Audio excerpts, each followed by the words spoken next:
What is going on, guys? It's Dealer here, back again talking about the PlayStation 5 and its ultimate weapon against Microsoft and their superpowered Xbox Anaconda. Well, of course, if Microsoft do not have something like this already in play, which surely they do. Ray tracing has been detailed from Polyphony Digital, yes, creators and developers of the Gran Turismo series. Put simply, they have shown off Gran Turismo running with real-time ray tracing. And lastly, we have one more thing to share with you today.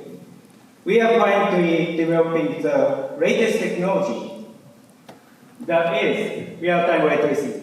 Let's take a look at the car with a close-up. You can see the self-reflections here, which you cannot see with visualization. We can also manipulate lighting.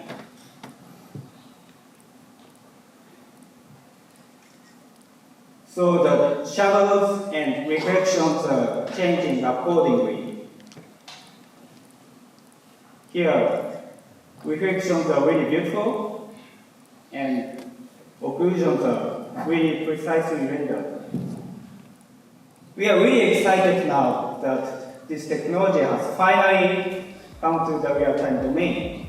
Now, regarding the footage, yes, that is the best quality footage I could find. The source, as always, is linked in the description down below. Check that out for the full video. But for the rest of you that want to learn how this is even possible, there is quite a bit to cover. Now, regarding the Gran Turismo footage in the low quality video here, which is the best quality I could find, yes, it does appear to be low resolution. I'm not sure if that's because the camera is really that low resolution, or if the game is actually running at something like 720p to enable this rasterization of ray tracing. Keep in mind that ray tracing is insanely demanding. It's taking cards that are running 4K 60 FPS on games, and when enabled, knocking them down to a quarter of that resolution at 1080p 60 FPS. That is how much performance ray tracing takes. And it's looking like Sony and Polyphony have found a way to enable this ray tracing on some kind of custom hardware. Keep in mind, Polyphony are a console developer. They do not make PC games. Unless, of course, this is their first ever PC port of Gran Turismo, which I highly doubt. I mean, the guy even gave a little mini speech on how excited the team are to work with this technology now that it is available in real time. Keep in mind, traditionally, ray tracing is found in a lot of different movies, but it takes a long time to render offline, meaning not real-time rendering. Hardware has gotten so powerful that we can now enable some of this technology for real-time use.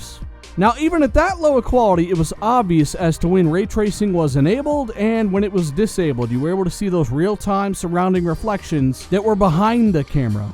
And all of those things come together to make a more immersive package. Ray tracing is used in global illumination. There's all kinds of things that ray traced lighting will do to an image. And to achieve this in real time, even if it is a lower quality rasterization, is really impressive and really cool to see. Basically, guys, you can confirm ray tracing for PS5 and most likely the Xbox too. As a matter of fact, I would put money on it. Keep in mind that Microsoft and Nvidia are the only ones currently doing ray tracing. They have formed a partnership. They're doing ray tracing together. Microsoft will have some sort of ray tracing in their next generation titles. There's no way that Sony are going to take up this ray tracing technology, and Microsoft, a company who's really doing it right now, but at a much higher quality on PC, in cooperation with Nvidia, are not going to implement some kind of custom ray tracing technology into their next generation box. And for all we know, that GT Sport demo could have been taken on some kind of dev kit. We've heard that dev kits for PS5 are already out in the wild being developed for.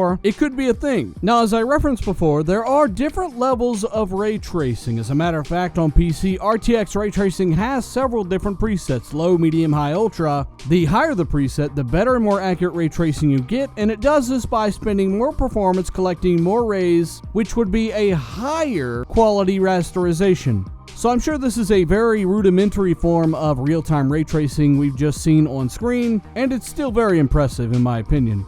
So just to go over ray tracing once more, it collects light sources from all around the world. It then puts these light sources into things like reflections, accurately modeling everything around you. Even if vision is occluded, meaning the camera is not looking at something, if there is a guy behind you, he will appear in the reflection of the window next to you. Now keep in mind that all of this is adjustable by the developer. They can increase or decrease reflections, they can even take reflections off of certain surfaces and focus all that performance on any one or two surfaces. They can increase or decrease the amount of rays that go into the ray tracing. Who knows what kind of custom ray tracing they can develop for a console. One that takes advantage of a nice 4K screen, but is also light on performance, or at least as light as it can be.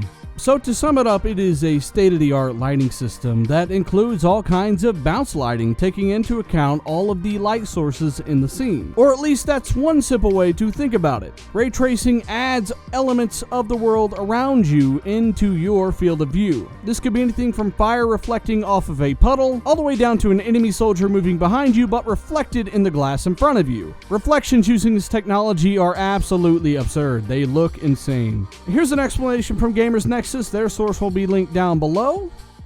So ray tracing is actually changing from what I'll call like an artistic version of creating images to more of a physics version of creating images. So today with rendering, not many people know, but most of that is kind of like an artist painting a painting. There's lots of heuristics, and you do things like texture colors, and what you're trying to do is find a mathematically simple way to generate an image that's pretty compelling. So you have geometric models, you have shader programs, but all these things have no connection to the real world. Right. Ray tracing is completely different. And by the way, that old method of kind of using computer approximations has artifacts. Things like the shadows don't look right, or things sparkle.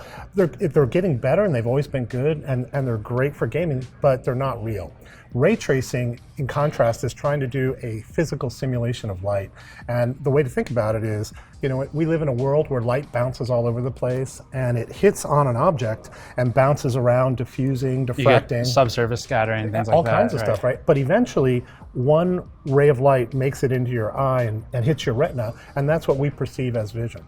So what ray tracing is all about is pretending that you're kind of modeling how a retina works, and you project forward into the scene, trying to figure out what other rays have hit the object that's lighting your eye.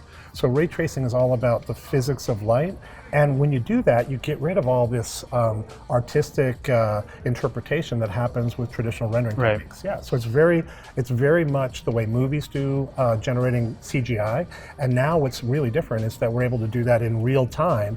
We have to make some simplifications. With even our next generation hardware, Volta, it's still not enough to simulate every ray. I mean, obviously we live in a continuous world. There's too many rays to simulate, so you have to kind of have a heuristic that simplifies the problem a little bit, and then you need techniques to make that simplified ray tracing experiment look good. So we have filters that are built into our GameWorks that effectively makes simplified ray tracing or sparse ray tracing look really good.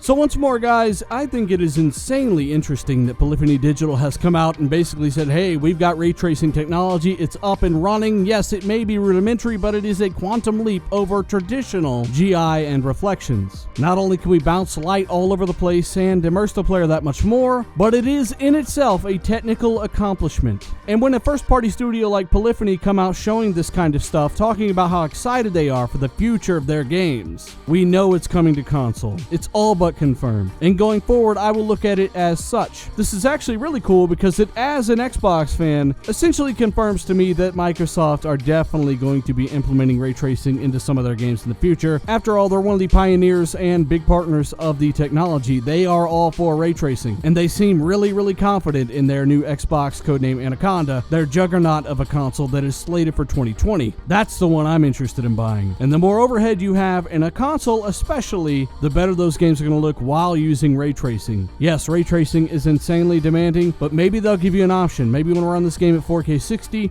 or you can turn on ray tracing, maybe at a medium rasterization level, which looks insane, but at 1080p 60. That's one way they could actually take advantage of the tremendous amount of horsepower that these consoles are going to offer in a couple years. At the end of the day, I'd like to know what you guys think down below. Which Xbox are you getting, and are you excited for a technology like ray tracing? It literally changes the game in several different ways, and is the next quantum leap in visuals. That's why it's so demanding. Hit that like button if you learned something today. If you liked the video, of course, share this with as many people as you can. That kind of stuff really helps out a lot. And if you're new, subscribe for more information like this. I'm Dealer. I'm out.